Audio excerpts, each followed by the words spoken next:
Assalamualaikum warahmatullahi wabarakatuh. Perkenalkan, nama saya Dodi Setianto dari kelas IT 603, Fakultas Cyber Asia. Pada kesempatan ini, saya ingin menyampaikan mengenai review jurnal kompresi data untuk jawab eh, su- ujian tengah semester mata kuliah Teori Informasi. Baik, langsung saja saya mulai. Untuk abstrak, penulisan ini bertujuan untuk mengangkat masalah mengenai proses pada kompresi data dan juga nilai inovasi dari setiap penelitian yang dilakukan terhadap masalah kompresi data dan hasil serta manfaat dari setiap penelitian yang sudah dilakukan. Lanjutnya untuk pendahuluan, dokumen ini adalah merupakan hasil review yang sudah dilakukan terhadap beberapa sumber jurnal dengan tema kompresi data yang berasal dari 5 tahun ke belakang.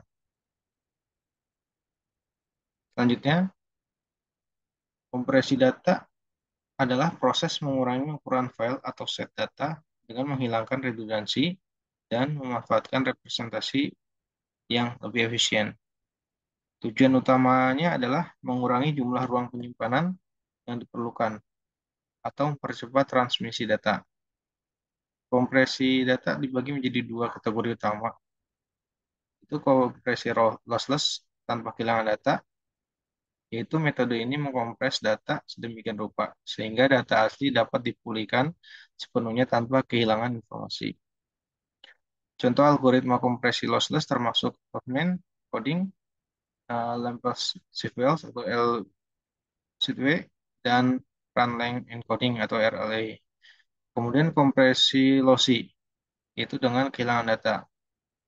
Metode ini mengompres data dengan menghilangkan beberapa informasi yang dianggap kurang penting, yang menyebabkan penurunan kualitas data. Contoh algoritma kompresi lossy termasuk JPEG untuk gambar, MP3 untuk audio, dan MPEG untuk video. Selanjutnya, metodologi. Penulisan ini berdasarkan review dari beberapa sumber jurnal dengan tema kompresi data. Selanjutnya mengenai pembahasan. Yang pertama, jurnal 1, yaitu dengan judul Fifth Depth, Fast and Light 16-bit Depth Image Compression Algorithm. Masalah yang diangkat yaitu saat ini teknik kompresi lossy untuk gambar 16-bit single channel merupakan sebuah keharusan dalam bidang robotika dan bidang lainnya, di mana kamera depth field digunakan. Karena banyak dari algoritma ini perlu dijalankan pada low profile hardware. Maka sebagian sistem yang tertanam, algoritma ini harus berjalan dengan sangat cepat dan dapat disesuaikan. Usulan ini didasarkan pada pertimbangan gambar depth image pada permukaan, sehingga idenya adalah untuk membagi gambar menjadi sekumpulan fungsi polinomial yang masing-masing menggambarkan bagian dari permukaan. Algoritma ini dikembangkan agar dapat mencapai titik kompresi yang lebih baik dan terutama tingkat kecepatan yang tinggi dari teknik yang sudah ada. Inovasinya itu yang pertama menghitung residual dan kuantis untuk menciptakan lebih banyak perbedaan di sekitar tepian objek. Kedua, pengkodaan diferensial untuk kompresi lossless. Menyimpan hanya elemen pertama dari suatu barisan dan kemudian menyimpan elemen diferensial. Yang ketiga itu parallel memory management. Jumlah splines yang diperlukan untuk pengkodaan gambar tidak diketahui pada awalnya, sehingga spline harus dibuat secara dinamis, yang menyebabkan kinerja CPU menjadi lebih rendah. Lanjutan konfigurasi kompresi lossless. Melatih algoritma ini dengan beberapa gambar terkompresi agar menghasilkan library, sehingga nanti selama pengkodaan dan langkah ini diaktifkan, maka library tersebut bisa langsung digunakan. Kemudian untuk hasilnya, sebuah metode baru berdasarkan beberapa titik kurva untuk pengkodaan noisy depth image. Metode ini diuji pada beberapa skenario dan perangkat keras. Kemudian metode ini dibandingkan dengan format JPEG 2000 dan PNG, menghasilkan kombinasi kompresi dan kinerja yang lebih baik. Selain itu, kombinasi depth segmentation dan skema pengkodaan residual terbukti mengikuti algoritma lainnya ketika diterapkan pada depth compression. Selanjutnya, pada jurnal kedua dengan judul The Lossless Adaptive Binomial Data Compression Method. Masalah yang diangkat di sini yaitu Dengan peningkatan volume informasi yang dikirim, serta kecepatan dan keandalan, tugas yang muncul adalah metode yang efektif untuk mengurangi volume data yang dikirimkan, terutama menggunakan metode kompresi data lossless. Berbagai algoritma kompresi lossless adalah banyak digunakan di berbagai bidang seperti kedokteran, industri, IoT, database, pengetahuan, khususnya jaringan komunikasi dan space data system. Menemukan algoritma kompresi data yang efektif untuk aplikasi apapun tetap relevan. Metode kompresi data lossless modern menggabungkan kodean entropi dan teknik kompresi secara umum. Namun untuk mengatasi masalah saat ini, diperlukan metode dan teknik baru dalam proses pengompresan data tersebut. Inovasinya adalah pada jurnal ini terdapat usulan menggunakan metode adaptif universal untuk mengompres barisan biner dengan panjang n tak terbatas tanpa kehilangan informasi. Panjang kode barisan biner asli n akan lebih besar dari panjang bilangan m yang menentukan efek kompresi. Nilainya ditentukan oleh perbedaan panjang antara panjang kode asli n dari biner dan panjang terkompresi m. Semakin signifikan perbedaannya, semakin besar efek kompresinya. Efek kompresi dari metode yang diusulkan bergantung pada probabilitas distribusi jumlah unit dalam urutan kode biner terkompresi. Semakin besar kemungkinan munculnya barisan dengan jumlah barisan yang berbeda, semakin besar pula pengaruhnya. Namun ia tidak dapat melebihi batas yang diberikan oleh persamaan Shannon untuk entropi barisan biner.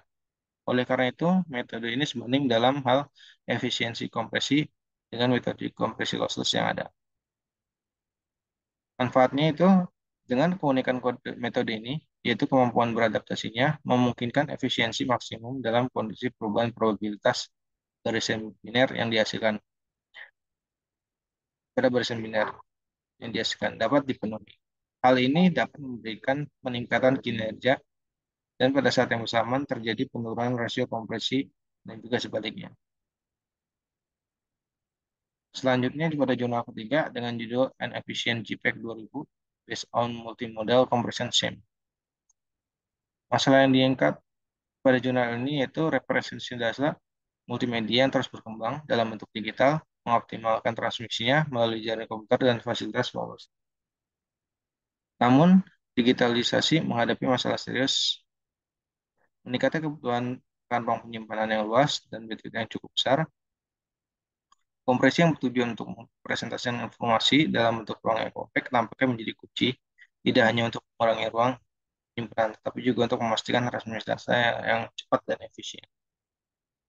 Inovasinya adalah metode kompresi multimodal wavelet diusulkan. Metode ini menggabungkan beberapa gambar medis dan sinyal EKG dalam satu kodek berdasarkan standar JPEG 2000. Melakukan transformasi wavelet untuk gambar dan sinyal bersama dengan penggunaan interpolasi, spline kubik, atau prediktor untuk memperkirakan nilai piksel gambar yang tersubstitusi. Perbandingan kinerja dengan skema kompresi multimodal lainnya, serta teknik kompresi konvensional yang menggunakan dua kodek terpisah untuk melakukan kompresi gambar dan sinyal secara independen. Tahap pertama terdiri dari encoder dan melibatkan fungsi pencampuran yang bertujuan untuk memasukkan sampel sinyal ke dalam gambar sesuai dengan pola penyisipan yang telah ditentukan sebelumnya dalam domain wavelet. Tahap kedua yang diwakili fungsi pemisahan terdiri dari proses ekstraksi sinyal EKG setelah gambar dilakukan proses decoding. Manfaatnya itu, teknik alternatif yang diusulkan untuk mengkompres citra medis dan EKG secara bersamaan menggunakan JPEG 2000 dibandingkan dengan teknik konvensional. Teknik alternatif yang diusulkan mengurangi komputasi kompleksitas dan meningkatkan kualitas sinyal sekaligus menunjukkan kualitas gambar yang lebih baik. Komparatif dengan teknik kompresi multimodal yang ada.